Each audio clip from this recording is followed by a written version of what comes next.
Transport for London has decided to phase out the famous red double-decker bus called Routemaster.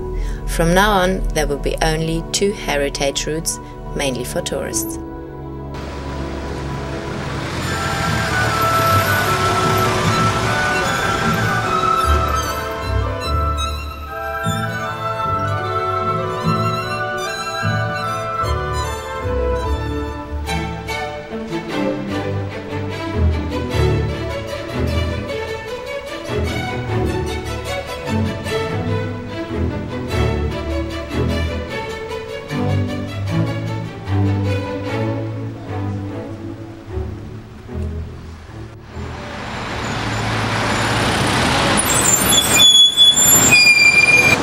Look at that shit! Look at that shit! It's rubbish.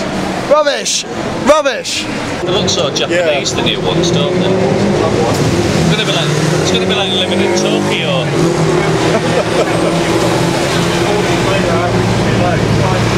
Look at that.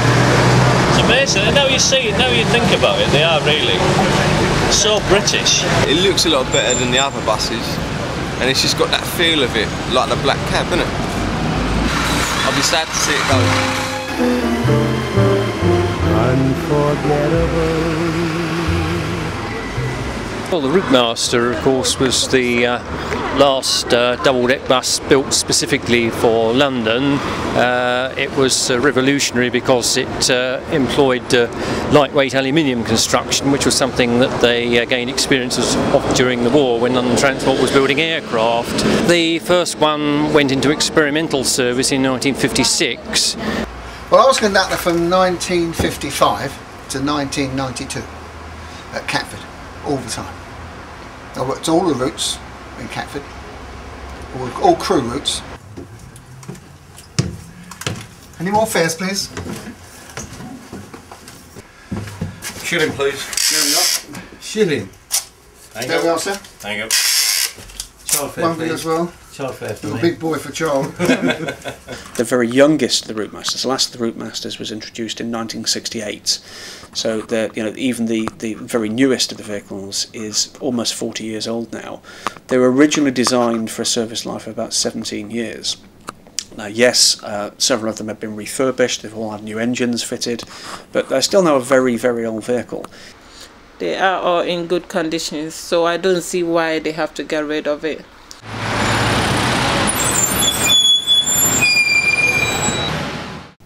It was decided some years ago that we would have a fully accessible bus fleet, accessible to the elderly and to the disabled, and we're a transport authority that actually strives to actually provide transport for everybody. You get a bus going to a certain area and then you can't get any further because the bus routes aren't continuous, and I think that would be my biggest worry. If there's lots of routes, then yeah, maybe, but I've been in a wheelchair now for 10 years and I'm just used to using my car all the time.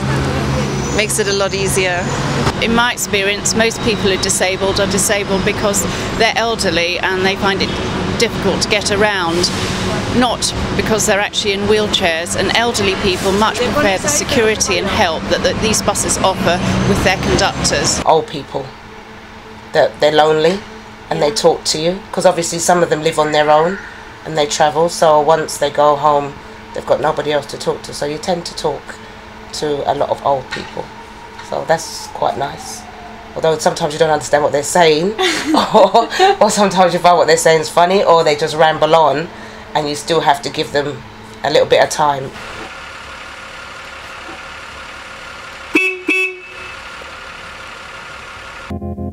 Seasons came and changed the time. When I grew up, I called him mine. Safety certainly is an issue. A lot of people will tell you they love the jump on, jump off. Sadly, too many people actually do have accidents there. You are something like 2 to 3 times more likely to be hurt badly on a Routemaster as on any other London bus, particular because people do fall from the platform at the back. And in the days when we had a far larger fleet of Routemasters, we were getting somewhere between 2, 3, 5 people a year killed by falling from the back of a Routemaster, and the last of those sadly was earlier this year. One of them was the managing director's father. Arriva's managing director. No. Apparently what happened, they found out that I think he passed out, he had cancer. Yeah. Yeah, the problem was the conductor wasn't on here, so there was a big thing. The conductor wasn't on the platform? Yeah, when it happened. The dangers of people jumping on and off the route masters, I think individuals need to take their own responsibility for that. We already live in a nanny state, and I think that to sort of dictate to people that they can't sort of get on and take responsibility for themselves when it comes to something like a moving bus, I think it's just sad, really. Like, I think it was a couple of days ago, a man was stabbed on the top deck of a one-man bus. So that's been in the papers. But if you had a conductor walking backwards and forwards through the bus, you don't get, in the 6 years that I've been working here, I don't think I've heard of anybody being stabbed on a 38 bus.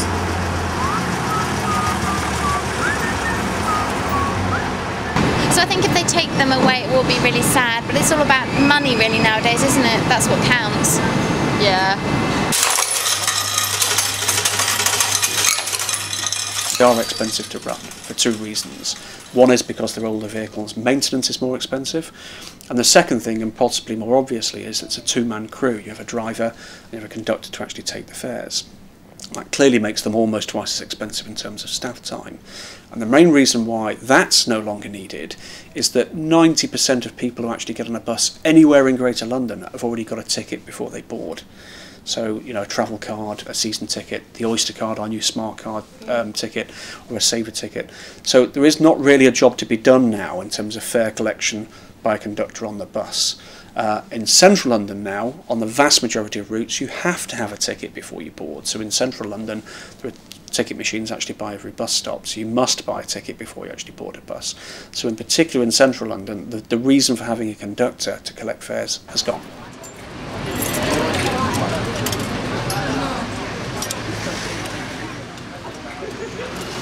Bendy buses are going to be the state of art of bus road, but it's turned out that everybody's running around with nothing. It's called a freebie bus, or as some people call it now, cattle trucks, because everybody's standing. If you pay a fare, like on here, you have a seat. The only time you stood is in emergencies, like in the rush hour when they carried extra people. That was all. But why should you pay the same rate standing as somebody sitting? That's the argument, isn't it? But it's costing them more now to go round checking up buses and trying to find out who hasn't been paid. And I mean, the penalty is £20 now if you haven't got a ticket. But if you run up and down a few times during the week, you've got your money back anyway, haven't you? The level of problems and complaints that we had about those ticket machines has gone down dramatically in a very short space of time. Getting change from the machine is a nightmare, and I hate those machines almost more than anything else in London. They should destroy all of them and they should get the conductors back. That's another point. See, why should you have the exact change? You should have that. I mean, you should be able to get on the bus and give the man whatever reasonable amount of money and he's better change it for you. And that's it. But not these days. Everything's dictated to what you've got to do.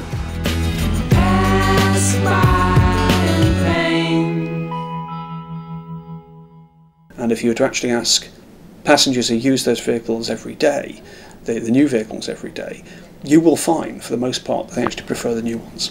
I travel to work on a bendy bus every day, the 149, and I find it one of the most hideous travel experiences. I couldn't possibly describe how horrible it is. There's no way of regulating the amount of people you can get on bendy buses. Therefore, you get on bendy buses, invariably there's arguments, people pushing and shoving, people getting irritated with each other, etc, etc. At 9 o'clock in the morning, that's not what you want. Whereas the Routemasters obviously were a far more civilised experience. Not only that, but you know, a big part of London heritage and a far more pleasurable way to travel.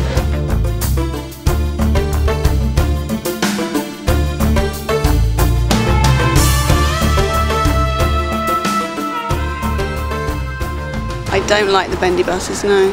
They tend to swing you around, you feel quite car sick. It takes up far too much room on the roads and causes an enormous amount of congestion, the very thing that the Mayor of London is trying to avoid. Whenever you read about the bendy buses in the papers, there are always fights on it, and the bus drivers can't get to passengers in time. It's very impersonal. Yes, and also it invites lots of cheating because people enter from the rear end and never pay tickets. So and they catch fire, don't they? Yes, and they do. Yes, and the thing about Routmasters don't catch fire. That's another big thing about them. And it's also nicer to have a conductor you might see every morning. Say hello, you know. Might become someone that you know, not a friend, but just someone to say hello in the morning. It's personal. I guess it adds to the journey. Conductors were quite sort of full of character. Hold on now. Ready? Just hold on to it. That's it.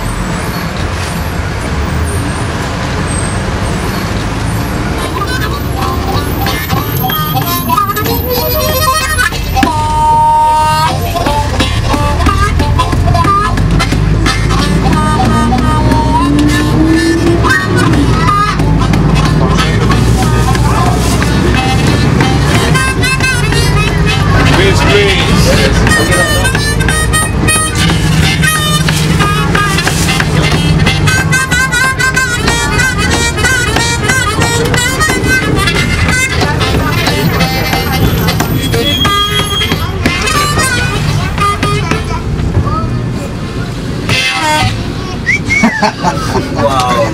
What's your name, mate? Crazy. Crazy. That's fantastic. There's lots of different things there that you sort of laugh at. People that come in the bus and smell passenger. Well, people that come in the bus and smell, and so you're sitting there and you're there and you're like, you hold your breath, and then another passenger looks at you, and another passenger looks at you, and then it's as if to say, they look at you thinking, are you going to do something? No, I can't do something because they've already paid their fare. No matter how much they smell, they've got to ride. But I carry perfume or body spray, so just as they're leaving, I go through the bus and spray it, and that makes the passengers laugh. So, hello, he used to be a conductor. People try to get on the bus with as well. Sometimes they try and get on with a bicycle. Yeah, those sort of things. I've had people come in with a kitchen sink. Why can't I carry? Yeah, why can't I? Because this is not a removal van, sort of things like that. I mean, there's another one, a bed, mattress. Yeah, mattress. Someone wanted to bring the mattress into the bus. It's things like that. And we had occasionally get an awkward passenger, but you can always put them right. I mean, I had a drunk on one day, and well, many drunks, but of course I had this drunk on, and he gets on at Lewisham, pays his fare, but his fare would only take him approximately 3 miles. You see, a place called Lee Green. But you'd always give him a few stops, and when I got to the next 2 stops, I said to him, "You have to get off here." He said, "Well, I can't get off. I don't know, but I know." And it was going on and on. His back had a few beers, you see. So I thought, well, so how am I going to get rid of him? So I thought, I remember, there's a pub 2 miles up the road, and I thought, yes. So off we go with the bus, and when we get to the pub, opposite the pub bus stop, I said to him, "Do you fancy a beer?" He said, "Yes, I fancy a beer," he said. I said, "Well, come on then." So he gets him on the platform, I get him on the pavement. I said, "Just a minute, I'm just going to put my box, take my machine off, put it on there." And that's how I went from the machine, I rang the bell. Ding, ding, off we went. We left him there. See you later. Bye-bye. I've enjoyed working with you all. See you later. They're going to get rid of the bus conductors, which is a loss of jobs as well. You know, and I think that's not really fair. And I've been working on a buses for last 28 years. So I'll be missing all this when this going to one-man buses. So quite enjoyable job, and been dealing with the public, and I had no problem with the public. And what are you going to do when this is finished? I had to look somewhere, some job somewhere, like in a supermarket, selling or. So I have to start looking around. I'm on holiday from Saturday, so I'm going to start looking around the jobs. 3 months ago, so I have to start preparing now. So if I can find somewhere, even part-time job will do me. So I'm going to give myself 4 years and I will be a nurse then. So, you know, I look forward to that. Okay, thanks a lot. You're welcome.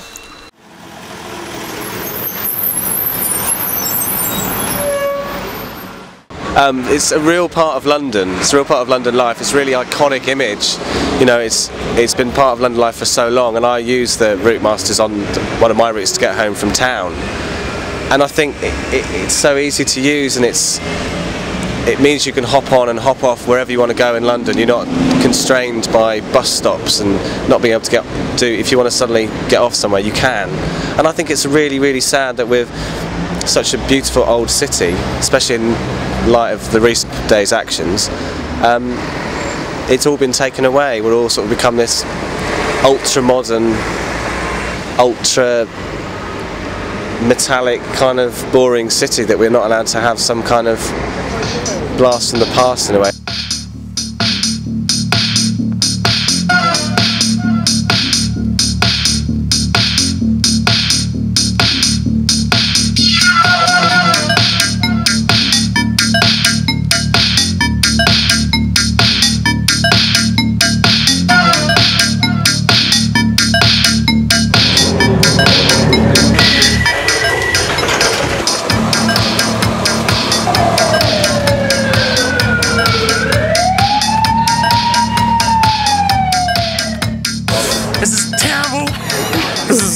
It's a catastrophe. You know where this is going. The whole country's going down the tubes. It's going to lose its identity. It's about homogenisation, globalisation. It's the beginning of the end.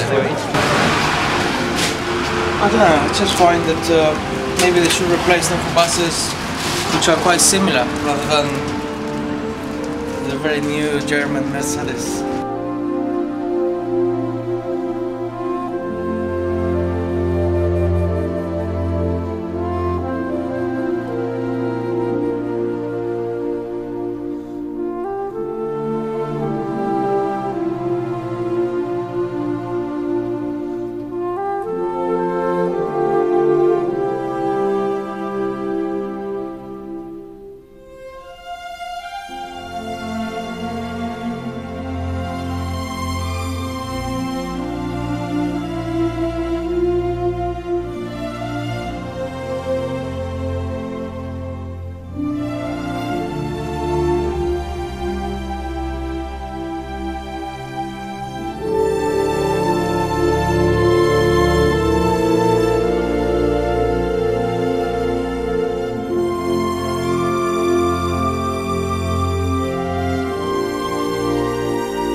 Have you had the tea long? Anywhere off your cup of tea? What a lovely... It's coming back for you. Drink champagne. Drink whiskey. I've got whiskey in the car. Champagne? No? No, tea? thanks. Coffee? I'm fine. I'm going to go.